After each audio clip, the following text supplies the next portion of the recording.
Hello everyone, welcome back to our YouTube platform, video number 109. So మీలో ఎవరైనా ఇదే మొదటిసారిగా నా క్లాసెస్ చూస్తున్నట్లయితే సబ్స్క్రైబ్ చేసుకోండి. కంటెంట్ నచ్చితే మాత్రం ఖచ్చితంగా లైక్ ఇవ్వండి. అండ్ కాంపిటేటివ్ ఎగ్జామ్ ప్రిపేర్ అవుతున్న మీ ఫ్రెండ్స్ అందరికీ ఈ వీడియో షేర్ చేయండి. మీకు ఏమైనా ఓన్ సజెషన్స్ ఉంటే కనుక కింద కమెంట్ బాక్స్లో కమెంట్ చేయండి. Okay, let's look in to our first topic. Yeah, exercise ఆరోగ్య సేతు. సో ఎక్సర్సైజ్ ఈ పదాలు మనం చాలా వింటున్నాం. ఇప్పుడు మనం చూస్తుంది Aarogya Setu. So health, it's a bridge of health. So health bridge అని మనం పిలవచ్చు. సో ఎక్సర్సైజ్ అనే పదాన్ని మనం చాలా వింటూ వస్తుంది. సింబెక్స్ అని, స్వెనెక్స్ అని, అంతెందుకు నిన్న కూడా మనం ఎక్సర్సైజ్, సూపర్, గరుడ షీల్డ్ అని కూడా మనం మాట్లాడుకున్నాం. So this exercise especially belongs to Indian army and civilians. So అవునండి, ఇండియన్ ఆర్మీ అండ్ సివిలియన్స్ అంటే భారతదేశ ఆర్మీ మరియు భారత ప్రజలు వీళ్ళ మధ్య జరిగిన ఒక ఈవెంట్. అయితే ఇదేంటి అంటే పేరులో ఉంది ఆరోగ్య సేతు. ఆరోగ్య సేతు అంటే ఈ మిలిటరీకి సంబంధించిన హాస్పిటల్స్ కానీ, సో వీళ్ళందరి సహాయ సహకారాలతో చుట్టూ ఉన్న ప్రజలందరికీ ఏదైనా ఒక లైక్ డిజాస్టర్ సిచ్యువేషన్ వస్తుంది, అప్పుడు హెల్త్ని మనం ఎలా కాపాడుతూ ఎలా ముందుకు తీసుకెళ్ళాలి అని ఒక థీమ్ మీద జరిగింది ఈ ఎక్సైజ్ ఆరోగ్య సేతు. సరే, ఎక్కడ జరిగింది ఇది మనకంటే, ఇది జరిగింది రూపాయి. ఓకేనా, డుమ్డుమాలోని రూపాయి. ఇది ఎక్కడ ఉంది మనకి, తిన్సుకియా డిస్ట్రిక్ట్. ఈ తిన్సుకియా డిస్ట్రిక్ట్ మనకి ఎక్కడ ఉంది, మనకి అస్సాంలో ఉంది. ఓకేనా, ఎస్. ఈ తిన్సుకియా అనే పేరు విన్నప్పుడల్లా మీకు కొన్ని పదాలు గుర్తు రావాలి. సో ఇక్కడ మనకి మాకుమ్. ఓకేనా, ఎస్, మాకుమ్ అనే కోల్ ఫీల్డ్స్ కూడా మనకి లొకేట్ అయింది ఈ రేంజ్లోనే. ఈ తిన్సుకియా చూసుకుంటే మనకి బ్రహ్మపుత్ర రివర్ కూడా మనకి ఇక్కడే ఫ్లో అవుతుంది. సో ఇక్కడ ఉన్న ఫేమస్ నేషనల్ పార్క్ ఏదైనా ఉంది అంటే దట్ ఈస్ దిబ్రూ సైఖోవా. ఓకేనా, సో ఆ నేషనల్ పార్క్ పేరేంటి, దిబ్రూ సైఖోవా. సో ఇది ఇండియాలోనే ఫెడరల్ హార్సెస్కి పెట్టింది పేరు, కానీ మనం ఇంతకుముందు కరెంట్ అఫైర్ దీని గురించి మనం మాట్లాడుకున్నాం. ఓకేనా, కాస్త ఈ ఆరోగ్య సేతు గురించి కొన్ని విషయాలు చూస్తే మనకు సరిపోతుంది. So it is the civil military medical fusion exercise. So ఇది దీని స్పెషాలిటీ. ఎక్కడ జరిగింది, డుమ్డుమాలోని రూపాయి అనే ఏరియాలో ఇది జరిగింది. So the event aimed at strengthening cooperation between army medical corps. అంటే చూస్తే ఇది ఒక రకమైన ఒక రకమైన ఏమంటారు, ఈ హెల్త్ని ఎక్కువ ప్రమోట్ చేసే విధంగా ఎవరెవరి మధ్య ప్రమోట్ చేస్తుందంటే ఆర్మీ మెడికల్ కార్ప్స్ కానీ, లేదా senior civil doctors from leading hospitals కానీ, అండ్ టీహెచ్ఎస్ అంటే ప్రైమరీ హెల్త్ కేర్ సెక్టర్స్ కానీ, ఈ అన్ని ఏరియాస్ నుంచి ఉన్న ప్రజలందరినీ ముందుకు తీసుకొచ్చి ఆ డాక్టర్స్ని కానీ, సివిలియన్స్ కానీ, మిలిటరీ సంబంధించిన ఎవరైనా కానీ ఈ ఆరోగ్య సేతులో భాగంగా తీసుకొస్తుందని ఈ డేటా చెప్తుంది. And how army and civil medical fraternities can work together during disaster and warlike situation. యుద్ధాలే రాని, ఇంకా డిజాస్టర్స్ రాని, అప్పుడు ఆర్మీ కానీ సివిలియన్స్ కానీ ఎలా దీంట్లో వర్క్ చేస్తారు అనేది ఈ ఎంటైర్ థీమ్ మనకి చెప్పడం జరుగుతుంది. సో స్క్రిప్ట్ కూడా తెలుగు అండ్ ఇంగ్లీష్లో రెంట్లో ఉంది. ఓకే, మరి క్వశ్చన్స్ మనం ఎలా ఎక్స్పెక్ట్ చేస్తాం సార్ ఎగ్జామ్లో అంటే, చూడండి, exercise Aarogya Setu was organised by which institution. ఎవరితో ఇది మనకు ఆర్గనైజ్ అయింది, ఇండియన్ ఆర్మీనా, నేవీనా, ఎయిర్ ఫోర్సా? So army. Where was exercise Aarogya Setu conducted. ఎక్కడ జరిగింది, మనకి అస్సాంలో తిన్సుకియా డిస్టిక్లో డుమ్డుమా మండల్లో రూపాయి అనే ఏరియాలో జరిగింది. Okay, what was the key focus of exercise Aarogya Setu. ఇది ఏం చెప్తుంది మనకి, వార్లైక్ సిచ్యువేషన్స్ కానీ, డిజాస్టర్స్ టైమ్స్లో కానీ సివిలియన్స్ కానీ అండ్ మిలిటరీ కానీ ఎలా రియాక్ట్ అవుతున్నారు, వాళ్ళ యొక్క స్ట్రెంథనింగ్ పవర్ని ఎలా పెంచుకుంటున్నారు అని చెప్పేదే ఈ థీమ్. ఓకే, నెక్స్ట్ చూస్తే సెఫాలజీ. ఎందుకు ఇప్పుడు న్యూస్లోకి వచ్చిందంటే the term belongs to Indian politics. So psephology అంటే it's an study of elections. ఒకసారి ఎలక్షన్స్ అయిపోతుంది కదా, ఆ ఎలక్షన్స్ అయిపోయినాక మనకి ప్రీ పోస్ట్ కానీ, లేదంటే వచ్చే పోస్ట్ పోస్ట్ కానీ, వీటిని ఎగ్జామ్ చేసి ఎవరు గెలుస్తారు, ఎవరు ఓడిపోతారు అనే ఒక రకమైన దాన్ని ఇవ్వడం ఇది థీమ్ అనుకుంది. మరి ఎందుకు ఇప్పుడు వచ్చిందంటే ఇక్కడ ఇక్కడ ఇక్కడ చూడండి, the Supreme Court recently stayed criminal proceedings. So చూడండి, సుప్రీంకోర్టు ఒక క్రిమినల్ ప్రొసీడింగ్స్ని స్టే చేస్తుంది. Initiative against psephologist Sanjay Kumar. ఈయనండి మనకి సంజయ్ కుమార్. ఈ సంజయ్ కుమార్ ఏం చేశారంటే, మహారాష్ట్రలో వచ్చే ఎన్నికల ఫలితాల గురించి ఈయనకి సంబంధించిన కొన్ని స్టాటిస్టిక్స్ రిలీజ్ చేయడం జరిగింది. అవి చాలా డిస్ప్యూట్స్కి దారి తీస్తున్నాయి. ఈ కాంటెక్స్ట్లో ఇప్పుడు సుప్రీంకోర్టు ఈయన మీద ఉన్న ఈ క్రిమినల్ యాక్టివిటీ అంటే ఇక్కడ చూస్తే మనకి ఆ క్రిమినల్ ప్రొసీడింగ్స్ అని ఇది చేయడం ద్వారా ఈ వర్గానికి నష్టం జరిగింది, ఈ వర్గానికి ఇలా జరిగింది అనే మన గొడవలు జరుగుతాయి కదా. పలానా పార్టీ గెలుస్తుందని ముందే చూస్తే ఆ ఓడిపోయే పార్టీ వాళ్ళు తర్వాత గెలిచారనుకో, ఈ గెలిచిన పార్టీ అనే వాళ్ళు ఇవి అంటే ఇలాంటి పర్సన్స్ మీదకి దాడి తీయడం గాని, క్రిమినల్ యాక్టివిటీస్ గాని జరుగుతాయి గదా! సో, వీటన్నిటికి కారణం ఈయన చేసిన ఈ వ్యాఖ్యలు అని చెప్పడం జరుగుతుంది. ఇది సెఫాలజీ గురించి. అయితే మనం మన మన కాంటెక్స్‌లో సెఫాలజీ అంటే ఏంటి? ఎగ్జామ్ పార్టిసిపేట్ మనం ఎలా తీసుకుంటామంటే జనరల్‌గా ఇది ప్రజలేసిన ఓటింగ్ డేటా గాని, ఒపీనియన్ పోల్స్ ఎవరు గెలుస్తారు? ఇట్లా మైక్ పెట్టి మనతో మాట్లాడతారు కదా! ఎవరు గెలుస్తారని. లేదా క్యాంపెయినింగ్ ఇన్సెట్స్ అంటే క్యాంపెయిన్ చేసినప్పుడు అక్కడ ఎవరు గెలిచే ప్రాబబిలిటీ ఉందని అండ్ రిలేటెడ్ డేటా సెట్స్ అంటే సో, ఇంకా మిగతా డేటా సెట్స్ ఇవన్నీ చూసుకుంటే ఎవరు గెలుస్తుందో మనం ముందే పసిగట్టగలుగుతాం కదా! ఇప్పుడు ఏపీలో గాని చంద్రబాబు ప్రభుత్వం అని, తెలంగాణలో రేవంత్ రెడ్డి గాని, కేసీఆర్ ప్రభుత్వం గాని అలా మాట్లాడినట్టుగా. సో, తర్వాత psephologists study the patterns of the elections. వీళ్ళు ఎలక్షన్స్ ప్యాటర్న్ అనేది చూసుకుంటారు. ఎలా అంటే using first voting figures and the percentages, public opinion polls and other related information. అంటే బయటకొచ్చాక సరే ఏ పార్టీ గెలుస్తుంది? ఎలా ఉంది? మరి సిట్యుయేషన్ ఎలా జరుగుతుంది? వీటన్నిటి గురించి ఈ సెఫాలజిస్ట్ వచ్చేసి కంప్లీట్‌గా మాట్లాడడం జరుగుతుంది.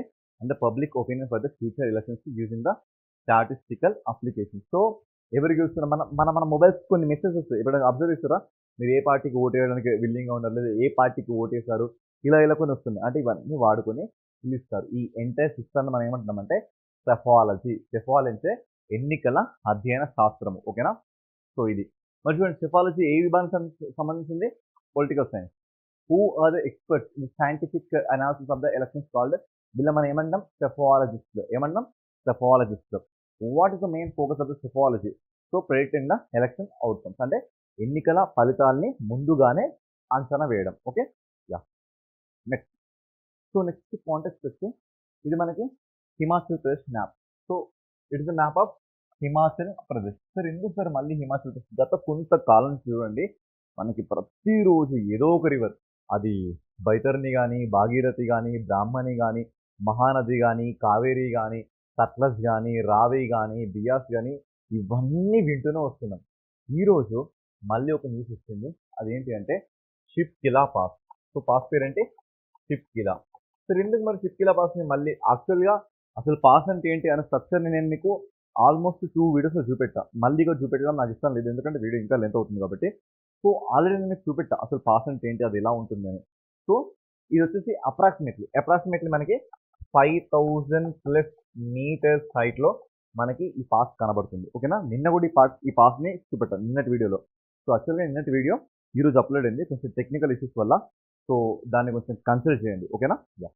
సో, సిప్కిలా పాస్ అనేది అప్రాక్సిమేట్‌లీ 5000 మీటర్స్ ఎబోవ్ ఉంటుంది. మరి ఇది ఎక్కడుంటుంది? ఈ ప్లేస్‌లో ఉంటుంది. మరి డిస్ట్రిక్ట్ పేరేంటి? ఈ డిస్ట్రిక్ట్ పేరు వచ్చేసి కిన్నౌర్ డిస్ట్రిక్ట్. పేరేంటి? కిన్నౌర్. సో, వచ్చేసి కిన్నౌర్ డిస్ట్రిక్ట్. సో, దీని పేరు వచ్చేసి కిన్నౌర్. ఇది ఏ డిస్ట్రిక్ట్‌లో మనకు కనబడుతుంది? కిన్నౌర్ డిస్ట్రిక్ట్‌లో కనబడుతుంది. ఓకేనా? కిన్నౌర్ డిస్ట్రిక్ట్‌లో మనకి షిప్కిలా పాస్ కనబడుతుంది. మరి ఎందుకు షిప్కిలా సార్? ఈ షిప్కిలా గురించి మనం ఎందుకు ఇప్పుడే మాట్లాడుకుంటున్నాం సార్ అంటే చైనాకి చెందిన విదేశాంగ మంత్రి మన దేశంలోకి వచ్చి షిప్కిలా పాస్ నుంచి సో, యాక్చువల్‌గా ఇక్కడ మీరు చూడండి ఈ పక్కన మనకి బార్డర్ కంట్రీగా ఏదుంది? చైనా. అంటే షిప్కిలా పాస్ ఈ చైనాకి మనకి మధ్య ఒక వారధిగా పనిచేస్తుంది. ఆ చైనాకి సంబంధించిన విదేశాంగ మంత్రి మన దేశంలోకి వచ్చి సార్ మాకు ట్రేడింగ్ పర్పస్‌లో మేము ఈ షిప్కిలా పాస్‌ని వాడుకోవాలనుకుంటున్నాం. సో, మీ ప్రభుత్వ సహకారాలు కావాలి అని మన దగ్గరికి రావడం జరిగింది. ఈ కాంటెక్స్ట్‌లో ఈ షిప్కిలా పాస్‌ని మనం మాట్లాడుకోవడం జరుగుతుంది. అయితే Shipki La pass it is located in Himachal Pradesh Kinnaur district. అయితే షిప్కిలా పాస్ యొక్క ప్రామినెంట్ రోల్ ఏంటంటే మనకి రివర్ సట్లెజ్ ఉంది కదా! శతద్రు నది. ఈ శతద్రు నది ఫస్ట్ టైం ఇండియాలో ఎంటర్ అయ్యేది ఈ షిప్కిలా పాస్ నుండి మాత్రమే అది ఎంటర్ అవుతుంది. అర్థమవుతుందా? సో, బై ద వే ఆ ఫారిన్ మినిస్టర్ పేరు వచ్చేసి ఇక్కడ చూడండి వాంగ్ ఈ తో. అతని పేరేంటి?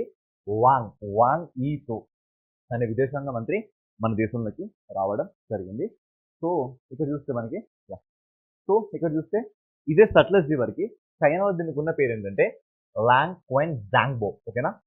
చూడండి Langqen Zangbo. Yes. Langqen Zangbo అని మనం శతద్రు ఆర్ సట్లెజ్ రివర్‌ని అక్కడ పిలవడం జరుగుతుంది. అండ్ ఇదే షిప్కిలా పాస్‌కి ఒకప్పుడు ఉన్న పేరేంటంటే పెమాలా పాస్. పేరేంటి? పెమాలా పాస్. పెమా పెమాలా పాస్. సో, చూసుకుంటే it is a shared gate to China అన్నట్టుగా మనం కూడా చూడొచ్చు. అయితే it was declared a line of actual control in 1952 in the context of the Indo-China disputes war అంటే మనకి 1960లో చైనాతో మనకి యుద్ధం జరిగింది. అప్పుడు ఈ షిప్కిల పాస్ని వాళ్ళు ఏమని డిక్లేర్ చేశారంటే ఇది కూడా లైన్ ఆఫ్ యాక్చువల్ కంట్రోల్‌లో ఒక భాగమే అని డిసైడ్ చేస్తే తర్వాత later the Indo Tibetan border police named it Shipki La pass. ITBP విభాగం ఏమని పెట్టిందంటే షిప్కిలా పాస్ అని పేరు పెట్టడం జరిగింది. సో ఇదంతా షిప్కిలా పాస్కి సంబంధించిన విషయం. అయితే మన క్వశ్చన్స్ ఎలా ఎక్స్పెక్ట్ చేస్తారు మనం అంటే where is the Shipki La pass located? ఎక్కడుంది మనకి ఇది? హిమాచల్ ప్రదేశ్లో. And which is the longest pass and వరల్డ్‌లోనే హైయెస్ట్ పాస్. సో ఇదే క్వశ్చన్‌కి మరొక పేరు ఏంటంటే world's world's highest pass. So దీన్నే తెలుగులో మనం రాస్తే ప్రపంచంలోనే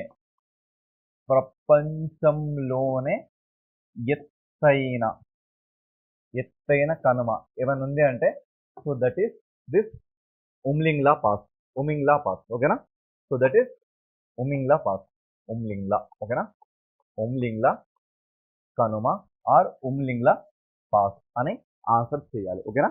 సో ఇది వచ్చింది కాబట్టి మీరు మిగతా కనుమలన్నీ చూసుకోవాలి. లైక్ జలెప్ల కనుమ, నాతుల కనుమ, నితిల కనుమ, కర్డింగ్లా కనుమ, కుంజరబ్ కనుమ, ఖైబర్ కనుమ, బోలాన్ పాస్, ఇలా మెనీ పాసెస్ మన ఇండియాలో ఉన్నాయి. రోహ్తాంగ్ పాస్, ఇవన్నీ కనుమల్ని చూసుకోవాల్సిన అవసరం ఒక ఆస్పిరెంట్గా మీకు ఉంది. నెక్స్ట్ వచ్చేసి సో ప్రాజెక్ట్ ఆరోహణ్ పేరులో ఉంది. ప్రాజెక్ట్ ఆరోహణ్. సో ఆరోహణ్ అంటే మీరు డిసెండింగ్ ఆర్ అసెండింగ్ ఆర్ అలా అనుకోకండి. ఇది ఏంటి అంటే ఎన్హెచ్ఏఐ. ఎన్హెచ్ఏ అంటే మీకు ఎప్పటికీ అర్థమైంది కదా, national highways authority of India. So video చూసిన మీ అందరిని అడుగుతున్న క్వశ్చన్ ఒకటే, ఈ national highway authority of India మన దేశంలో ఎప్పుడు ఏర్పడింది? ఏ సంవత్సరంలో ఏర్పడింది? మిమ్మల్ని అడుగుతున్న డూ కామెంట్. ఓకేనా?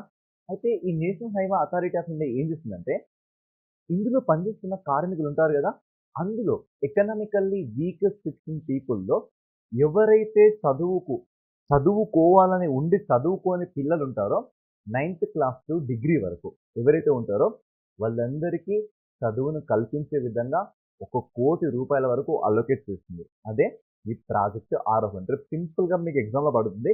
ఏమని పడుతుందంటే project Arohan it is belonging to which institute in India? This is belonging to institute NHAI in India అని చెప్పాలి. ఓకేనా?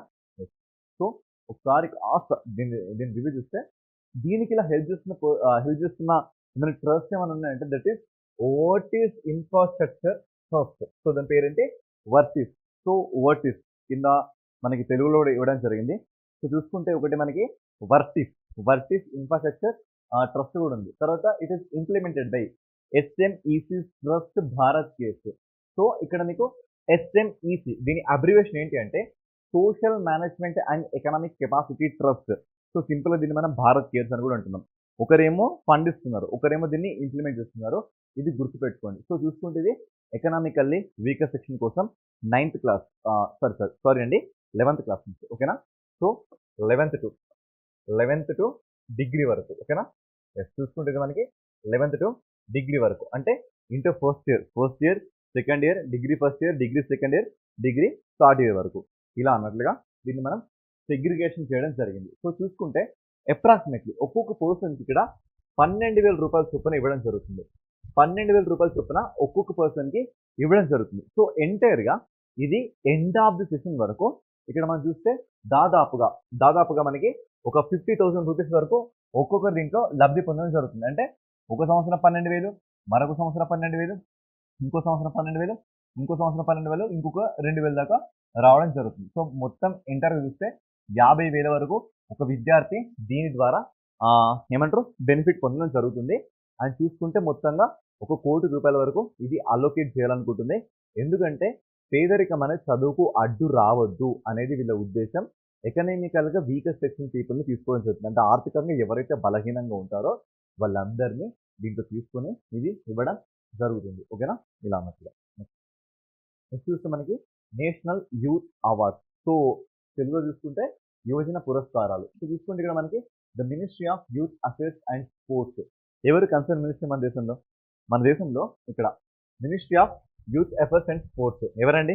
మన్సుఖ్ మాండవీయ గారా కాదా? సో తెలిస్తే కింద కామెంట్ చేయండి. Government of India invited nomination for the national youth awards 2024 అంటే 2024 సంబంధించిన నేషనల్ యూత్ అవార్డ్స్కి సంబంధించి ఇప్పుడు డేటా వచ్చింది. అసలు మరి ఇవి ఏంటి? ఏ ఫీల్డ్‌లో ఇస్తారు? ఇవి ఇవ్వాలంటే ఎలిజిబిలిటీ క్రైటీరియా ఏంటో ఒకసారి చూస్తే మనకి సరిపోతుంది. సో చూసుకుంటే జనరల్‌గా నేషనల్ డెవలప్‌మెంట్ గాని, సోషల్ సర్వీస్ గాని ఇందులో యువకుల్ని ఎస్పెషల్‌గా 15 ఏళ్ల నుంచి 29 ఏళ్ల ఉన్న యువకుల్ని వాళ్ళని ఎంకరేజ్ చేయాలి. మోటివేట్ చేయాలి. ఇలాంటి పీపుల్‌కి ఇచ్చే అవార్డ్సే ఇవి అనొచ్చు. చూసుకుంటే ఇవి వ్యక్తిగతంగా అంటే పర్సనల్‌గా ఇవ్వడం జరుగుతుంది. సంస్థాగతంగా అంటే ఆర్గనైజేషన్ కూడా ఇవ్వడం జరుగుతుంది. అంటే ఆర్గనైజేషన్స్ కూడా ఇందులో ఒక భాగంగా మనకి కనబడుతుంది. సో ప్రతి సంవత్సరం ఇచ్చే అవార్డుల సంఖ్య సాధారణంగా అంటే ఫర్ ఎగ్జాంపుల్ వ్యక్తిగతంగా చూసుకుంటే 20 అవార్డ్స్ వరకు మనం ఇవ్వచ్చు. సో సంస్థాగతంగా చూసుకుంటే ఒక 5 అవార్డ్స్ వరకు మనం ఇవ్వచ్చు. సో చూడండి బాగా చూడండి. ఈ అవార్డ్స్‌ని మనం 2 రకాలుగా ఇస్తాం. ఫస్ట్ ఆఫ్ ఆల్ ఈ అవార్డ్ రావాలంటే మన క్రైటీరియా ఏంటి? మీరు 15 సంవత్సరాల నుంచి 29 సంవత్సరాల దాకా మీ వయస్సు ఉండాలి. ఎందుకు ఇస్తుర్రు ఇది మనకి? జాతీయ అభివృద్ధిలో భాగంగా అండ్ సోషల్ సర్వీస్‌లో భాగంగా యువకుల్ని ఎంకరేజ్ చేయడానికి ఈ అవార్డ్స్ ఇవ్వడం జరుగుతుంది. మరి ఈ అవార్డ్స్ ఇస్తే వ్యక్తిగతంగా ఈ అవార్డ్స్ ఇవ్వడం జరుగుతుంది అండ్ ఆర్గనైజేషన్ పరంగా కూడా ఈ అవార్డ్స్ ఇవ్వడం జరుగుతుంది. వ్యక్తిగతంగా అవార్డ్స్ ఇస్తే 20 అవార్డులకు మించకుండా ఇవ్వాలి. సంస్థాగతంగా అంటే ఇన్‌స్టిట్యూట్స్ పార్టిసిపేట్ చేస్తాయి కదా! ఇన్‌స్టిట్యూట్స్‌కి ఇస్తే 5కి మించకుండా ఉండాలి. ఒకవేళ ఇది మించాలంటే దీనికి ఇచ్చే ఆ హెడ్ మీద కూడా డిపెండ్ అయి ఉంటుంది. అంటే ఇక్కడ దాకా ఇవ్వచ్చునుంది. ఒకవేళ అర్హత ఉన్న సందర్భంలో మంజూరు చేసే అధికారి అభిష్టానుసారం ఇవి మారొచ్చు. అంటే 20 ఉండొచ్చు, 20 కంటే ఎక్కువ ఉండొచ్చు, తక్కువ ఉండొచ్చు. సో బహుమతికి ఇచ్చే డబ్బు వ్యక్తిగతంగా ఇస్తే ఎంత అంటే ఒక సర్టిఫికేట్, ఒక మెడల్ 1,00,000 రూపీస్ వరకు ఇస్తారు. ఓకేనా? అదే మనకి స్వచ్ఛంద సంస్థకి ఇస్తే ఒక అవార్డు, దాంతో పాటు సర్టిఫికేట్, దాంతో పాటు 3,00,000 రూపీస్ వరకు ఇవ్వడం జరుగుతుంది. ఓకేనా? ఇది దీనికి సంబంధించిన ఇష్యూ. మరి ఏ విభాగంలో ఇస్తారు ఇక్కడ చూసుకుంటే మనకి హెల్త్ సెక్టర్ గాని, రీసెర్చ్ అండ్ ఇన్నోవేషన్ గాని, కల్చర్ గాని, ప్రమోషన్ ఆఫ్ హ్యూమన్ రైట్స్ గాని, ఆర్ట్ అండ్ లిటరేచర్ గాని, టూరిజం గాని, traditional medicine, active citizenship, community service, sports and academic excellence, smart learning and encourage ఇవన్నిటి విషయంలో ఇక్కడ అవార్డ్స్ ఇవ్వడం జరుగుతుంది. మరి క్వశ్చన్ చూస్తే who is the eligible for national youth award? ఎవరు దీనికి ఎలిజిబుల్ అవుతారు? దరఖాస్తు అసాధారణంగా గుర్తించదగిన సామాజికంగా పనిచేసి ఉండాలి. So the applicant should have done extraordinary identifiable social work కానీ నేషనల్ డెవలప్మెంట్ కానీ పార్టిసిపేట్ చేసి ఉండాలి. సో ఏజ్ క్రైటీరియా ఎంత? 15 to 29 ఇయర్స్ ఉండాలి. ఇక నెక్స్ట్ పీజీ వచ్చింది. ఎందుకు ఇప్పుడు మనకి పీజీ న్యూస్లోకి వచ్చింది? జనరల్గా ఈ పీజీ అనేది మనకి చూడండి మనకి పసిఫిక్ రేంజ్. ఓకే, పసిఫిక్ రేంజ్లో ఈ పీజీ ఉంటుంది. సో ఈ పీజీ మనకి ఇలా చాలా మనకి ఐలాండ్స్ మెనీ టూ మెనీ ఐలాండ్స్లో ఇది మనకు కనబడుతుంది. సో దీని క్యాపిటల్ వచ్చేసి ఈ ఏరియాలో ఉంటుంది. దాని పేరు వచ్చేసి సువా, ఈ క్యాపిటల్ పేరు. మరి ఇది చూసుకుంటే దీని యొక్క డైరెక్షన్స్ మనం చూసుకుంటే ఇది న్యూజిలాండ్కి ఈశాన్య దిశన. ఇక్కడ పక్కన మనకి ఇంకొక దేశం ఉంటుంది. ఆ దేశం పేరు హవాయి. ఈ హవాయి దేశకి ఇది ఇలా చూసుకుంటే ఈ సౌత్ వెస్ట్, తెలుగులో ఏమంటారు? నైరుతి అంటారు. ఓకేనా? ఇలా సౌత్ వెస్ట్ సైడ్ ఇది మనకి లొకేట్ అయింది. ఏంటి? ఫిజీ. మరి సార్ మనం ఫిజీని గురించి ఎందుకు మాట్లాడుకుంటున్నాం అంటే ఇక్కడ చూడండి, India will provide training and equipment to upgrades Fiji's maritime security prime minister state recently. అంటే మన ప్రధానమంత్రి చెప్పిండు ఫిజీతో మనకి చాలా మంచి సంబంధాలు ఉన్నాయండి. దాంట్లో భాగంగా వీళ్ళ మారిటైమ్ సెక్యూరిటీని మనం స్ట్రెంథనింగ్ చేయడానికి మన ప్రధానమంత్రి గారు వీళ్ళకి కొంత లైక్ ఏంటంటే వీళ్ళ ఎక్విప్మెంట్ని రెడీ చేయడానికి మన వాళ్ళు సహాయం చేయడం జరుగుతుంది. సో ఈ పసిఫిక్ సముద్రమే ఈ చుట్టూ ఉన్న ఈ సబ్సీని మనం ఏమంటున్నామంటే మనం కోరో సముద్రం. ఓకేనా? సీ ఆఫ్ కోరో, ఈ సముద్రాన్ని మనం ఏమంటున్నాం? కోరో సముద్రం అని పిలవడం జరుగుతుంది. ఓకేనా? ఒకసారి దీని స్ట్రక్చర్ని మనం అబ్జర్వ్ చేస్తే చూద్దామండి. So it is located in the south Pacific surroundings the Koro ocean and north east of the New Zealand, south west of the Hawaii. ఇప్పుడు దాకా మేము చెప్పిన డేటా ఇదే కదా. సో ఇదే కదా ఆ data. Next it is ఆర్చిపెలాగో consisting of 300 islands, 550 islets scattered over the 10 lakh square miles. So చూడండి ఇప్పటిదాకా నేను మాట్లాడింది ఏంటి? ఇదంతా మనకి మెనీ ఐలాండ్స్ ఉన్నాయి. మెనీ ఐలాండ్స్ ఈ ఏరియా మొత్తం కలిస్తే మనకంట 10 lakh వరకు. ఓకేనా?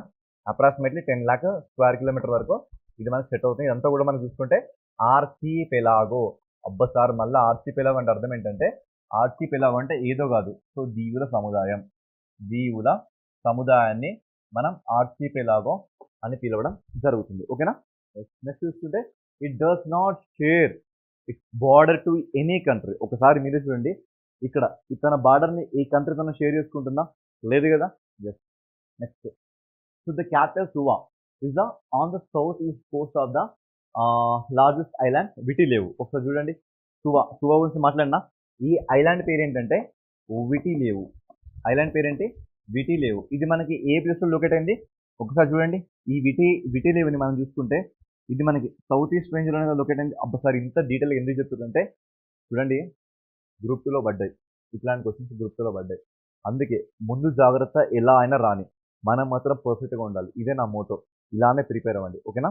సో ఇది చూసుకుంటే మనకి విటి లేవు అనే ఒక బిగ్గెస్ట్ ఐలాండ్. చెప్పాలంటే దీన్నే మనం గ్రేటర్ ఫిజి అని కూడా పిలవడం జరుగుతుంది. ఈ ఐలాండ్లో ఇది మనకి లొకేట్ అయి ఉన్నట్లుగా కనబడుతుంది.